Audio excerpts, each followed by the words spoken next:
राम राम. मी Prakash Mahajan, Mahajan and Mahajan YouTube चॅनलसाठी. काल काही तांत्रिक अडचणीमुळे मी आपल्या भेटीस येऊ शकलो नाही, त्याबद्दल क्षमस्व. काल एका प्रसारमाध्यमाला मी मुलाखत दिली आणि ती मुलाखत काही विशिष्ट लोकांना इतकी झोंबली आणि मग आपल्या नेत्याच्या नजरेत येण्यासाठी त्यांनी माझ्यावर टीकेची झोड उठवायला सुरुवात केली. एक विद्यार्थी सेनेचा तरुण नेता, खरं म्हणजे तो कुठल्याच अंगाने विद्यार्थी वाटत नाही, पण तरी तो विद्यार्थ्याचा तरुण नेता आहे. त्यांनी मला गांजाच्या झाडाची उपमा दिली. अरे, त्या विद्यार्थी सेनेच्या तथाकथित तरुण नेत्याला माझा एक प्रश्न आहे की ज्यावेळेस नितेश राणेने राज ठाकरे यांचं रात्रीचं पिणं काढलं त्यावेळेस तुझी दातखिळ बसली होती का? त्यावेळेस तू का नाही बोललास बाबा? प्रकाश महाजन आहे, काय करणार आहे, वयस्कर आहे, त्याला काही ट्रोल केलं तर चालतं, पण नितेश राणेनं राज ठाकरेचं पिणं काढून देखील तू का गप्प बसलास? तुला माहिती आहे की जर नितेश राणे विरुद्ध आपण काही बोललो तर आपला पार्श्वभाग सुजवला जाईल.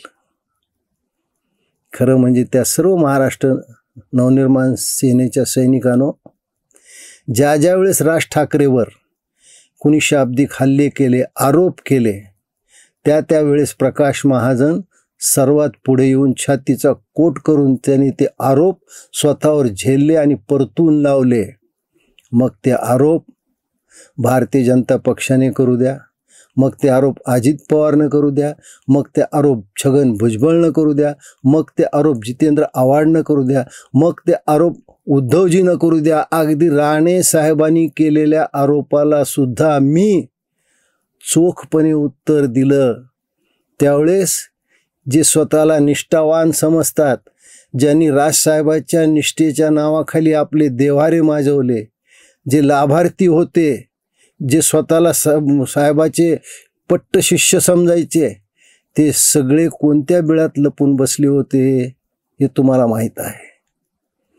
खरं म्हणजे राज ठाकरेंना मी जी हिंदुत्वाची व्याख्या दिली होती ती व्याख्या अशी होती की राज ठाकरेचं हिंदुत्व हे त्यांच्या शरीरावर चिकटलेल्या त्वचेसारखं आहे. ते ढोंगी हिंदुत्व नाही आहे.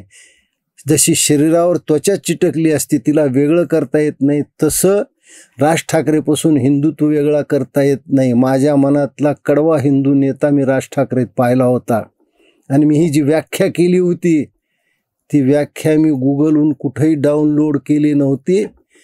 तो माझ्या निष्ठेचं ते एक प्रतीक होतं, माझ्या विश्वासाचं राज ठाकरेवरचं प्रतीक होतं.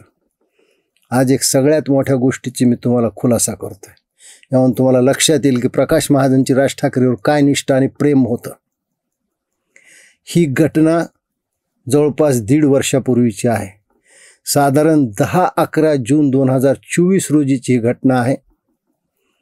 मला एक बातमी कळाली आणि मला खूप संताप झाला. त्यावेळेसचे माझे नेते राज ठाकरे यांना मोदीजीनं शपथविधीला दिल्लीला बोलावलं नाही. ही बातमी माझ्या दिल्लीतल्या काही मित्रांनी मला सांगितली. मला खूप राग आला. आम्ही बिनशर्त लोकसभेत मोदीजीकडे पाहून भारतीय जनता पक्षाला पाठिंबा दिला होता, प्रचार केला होता, हिरारीनं प्रचार केला होता आणि शपथविधीला भारतीय जनता पक्ष आम्हाला विसरून गेला. ही ज्यावेळेस बातमी मी द्यायचं ठरवलं तर फार मोठ्या प्रसारमाध्यमाच्या एका प्रतिनिधीला मी बोलवून घेतलं आणि त्याला ज्यावेळेस ही बातमी सांगितली त्यावेळेस तो सुद्धा गडबडून गेला. तो म्हणला, एवढी महत्त्वाची बातमी मला मुंबईच्या कार्यालयाला विचारावं लागेल. त्यांनी स्वतःच्या फोन करून मुंबईच्या कार्यालयाला विचारलं. प्रसारमाध्यम एवढं मोठं आहे की ते कार्यालयसुद्धा गडबडून गेलं, कारण ही बातमी जर चूक ठरली तर कुणाशी पंगा आहे, केंद्राशी आणि राज्यामध्ये, कारण दोन्ही ठिकाणी भारतीय जनता पक्षाचं राज्य होतं. पण मी म्हणलं ही बातमी खरी आहे आणि ज्यावेळेस ही बातमी प्रसारमाध्यमात मांडली 24 तासात त्याचा परिणाम दिसू लागला की भारतीय जनता पक्षाच्या नेत्यांना प्रसारमाध्यमासमोर येऊन सारवासारव करावी लागली.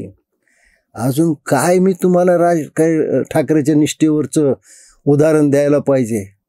अरे माझ्या महाराष्ट्र सैनिकांनो, तुम्हाला त्यावेळेस प्रकाश महाजनचं वय दिसलं नाही, तुम्हाला त्यावेळेस प्रकाश महाजनचे पांढरे केस दिसले नाहीत.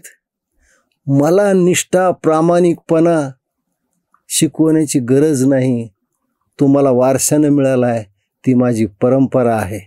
उगाच आपल्या नेत्याच्या नजरेत येण्यासाठी माझ्यावर शिंतोडे उडवू नका. ना मैं ना थका हूँ ना हारा हूँ, अभी तो मैं जवान हूँ. जिंदगी के कुछ तजुर्बों ने मेरे बाल सफ़ेद कर दिए, खून अभी भी लाल है.